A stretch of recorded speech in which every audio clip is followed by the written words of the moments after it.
विद्यार्थी मित्रांनो, दिवसेंदिवस महागाई वाढते. मला पण माहिती आहे, तुम्हाला पण माहिती आहे. बरोबर आहे, महागाई वाढते.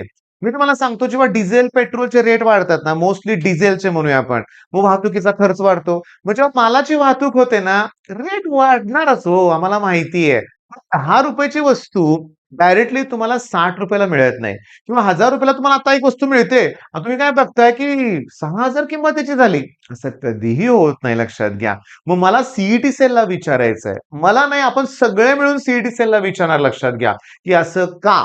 असा कोणता तुमचा खर्च वाढलाय? कुठले तुमचे एक्सपेन्सेस वाढलेले आहेत, की जेणेकरून तुम्हाला हा 1000 तुम्ही जे घेत होता दरवर्षी नाही, अगदी पहिल्यापासून म्हणूया आपण ऑनलाईन जेव्हा सुरू झालं तेव्हापासून तुम्ही ₹1000 तुमचे चार्जेस डायरेक्टली 6000 का केले? मोठा प्रश्न आहे, लक्षात घ्या. मोठा प्रश्न सीईटी सेलला विचारतोय मी का? मी तुम्हाला सांगतो, जस्ट मी एका चॅनलवर बघितलं बरं का, लक्षात घ्या. त्या सरांनी काय सांगितलं, की साधारण जेव्हा ₹1000 चार्जेस होते, 1,70,000 च्या आसपास मुलं काहीतरी फॉर्म भरतात म्हणूया आपण. ओके. आणि म्हणजे थोडक्यात 1,70,000 गुणिले 1000 जरी केले 17 कोटी. आता जेव्हा 17 कोटी सीईटी सेलला मिळत होते ₹1000, आता किती मिळणार आहेत? इंटू 6 करा. ओके. आता तुम्ही म्हणाल, सर सगळ्यांनाच कुठं बेटेबल मिळते, सगळ्यांनाच कुठं? पण मोस्टली असा विचार करूया तात्पुरतं, की मिळालं. ओके. म्हणजे मी तुम्हाला सांगतो, 102 कोटी झालं का रे? जरा बघा कॅल्क्युलेशन करून. 42 4 110 102 कोटी. मग एवढा खर्च कुठलाच वसूल करायचा सीईटी सेलकडं का? काय करायचंय नक्की? हा विद्यार्थ्यांच्यावर अन्याय आहे. अन्याय आहे, लक्षात घ्या. अवाजवी वाढ आहे. ह्याच्या विरुद्ध आवाज उठवायचा आहे. मी तुम्हाला एक सांगतो काय, बघा लक्षात घ्या, की इथं आपल्याला ट्वीट करावं लागेल. ओके. सीईटी सेलला आपल्याला त्यात टॅग करावं लागेल. आता मी ते ट्विटर कधी वापरलेलं नाही आतापर्यंत. पण मी सांगतो, तुम्हाला इनिशिएटिव्ह घ्यावं लागेल. सीईटी सेलला मेल करायचा आहे, त्यांना विचारायचं आहे. त्यात तुम्हाला शिक्षण मंत्री जे आहेत त्यांना पण टॅग करावं लागेल, लक्षात घ्या. त्यांच्यापर्यंत पण हे पोहोचावं लागेल.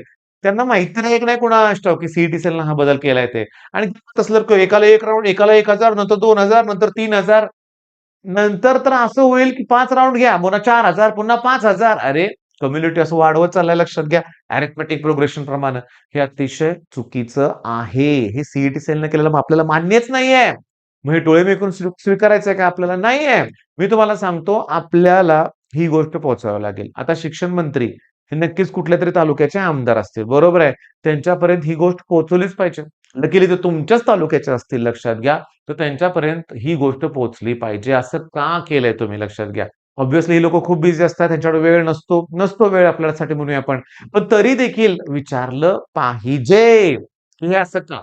बरं, मी तुम्हाला सांगतो, लक्षात घ्या, की काय प्रकार आहे, की कॅप राउंड. आता काही जण म्हणतील, नाही सर, काही विद्यार्थी प्रत्येक राउंडला बेटरमेंट करत राहतात. अरे, ऑप्शन दिलाय आपल्याला. म्हणलं बेटरमेंट ते केलीच पाहिजे ना. आणि कुणाला नको आहे चांगलं कॉलेज, लक्षात घ्या. कुणाला नको आहे? जर ग्रोथ होत असेल तर का? आणि तुम्हाला क्लिअरली सांगू का, आता जुन्या काळात कसं होतं माहितीये का? मला माहित नाही बरं का. जुन्या काळात काय प्रकार होता माहितीये का? दोन्ही ग्रुप ठेवले जायचे बरं का. दोन्ही ग्रुप. होय. आता तसा प्रकारच होत नाही. अकॅडमीवाले काय करतात, "ए तुला काय करायचंय? नीट करायचं ना? मॅथ्स सोडून दे. जेईई करायचंय ना? बायोचा विचार करायचा नाही." कारण त्यांना त्यांच्या बॅचेस ॲडजस्ट करायचे असतात. तेव्हा दोन्ही ग्रुप हा प्रकार राहिलाच नाही आता, पण पहिला होता. मग आमच्या वेळेस काय व्हायचं माहितीये का? आता मला अजून आठवतंय, माझ्या इंजिनिअरिंग कॉलेजमध्ये 2-3 हुशार मुलं होती. ओके. नंतर त्यांचं एम-बी-बी-एसचं झालं ॲडमिशन. मग त्यांनी इंजिनिअरिंगच्या जागा सोडून दिल्या. मग ऑब्व्हियसली त्यासाठी स्पॉट राउंड पाहिजेच ना. हां, म्हणजे ह्या गोष्टी तुमच्या लक्षात येतात का? म्हणजे राउंड्स हे घ्यावेच लागणार आहेत. आणि सीईटी सेलला असाही काही फारसा खर्च होत नाही, की सगळी अरेंजमेंट करायची. ऑनलाईन प्रोसेस आहे. हो, ऑनलाईन आहे ना. मग त्यासाठी एवढा खर्च लागणार आहे का, की जेणेकरून तुम्हाला 6 पट खर्च वाढवायचा आहे? मी तुम्हाला सांगतो, स्पॉट राउंडला पण काही चेंजेस होतात का ते मला बघायचे आहेत बरं का. नाहीतर लास्ट का त्याच्या लास्ट इयरला मी बघितलंय. पुण्यातल्या एका नामवंत कॉलेजमध्ये स्पॉटची फी त्यांनी 2000 ठेवली होती. हां, कॉलेजचं नाव तुम्ही कॉमेंटमध्ये सांगा. स्पॉटची फी 2000 ठेवली होती आणि आय थिंक मुलं पण हजारोमध्ये आली होती. विचार करा, 3000 मुलं आली समजा. आई गो! 3000 मुलं. प्रत्येकाची 2000 फी. 3 2 जा 6 आणि 1, 2, 3, 4, 5, 6 शून्य. बापरे! किती मोठी अमाउंट आहे, किती मोठी अमाउंट आहे. कदाचित 4000 मुलं झाली, तर त्याचं 1,00,00,000च्या वरती अमाउंट झाली. एक लक्षात घ्या. मुद्दा असा आहे, की सीईटीसीचा निर्णय अतिशय चुकीचा आहे आणि याच्या विरुद्ध थोडा तरी आवाज उठवला पाहिजे. अहवाल तुम्ही मला माहिती आहे, मी तुम्हाला सांगू का, लक्षात घ्या. आता जवळ-जवळ प्रत्येक चॅनलवर याच्याशी रिलेटेड व्हिडिओ तुम्हाला दिसतील. त्यामुळे लवकरच ही गोष्ट सीईटी सेलच्या पण लक्षात येणार, लक्षात घ्या, की आपल्याकडून हा निर्णय चुकलाय, लक्षात घ्या.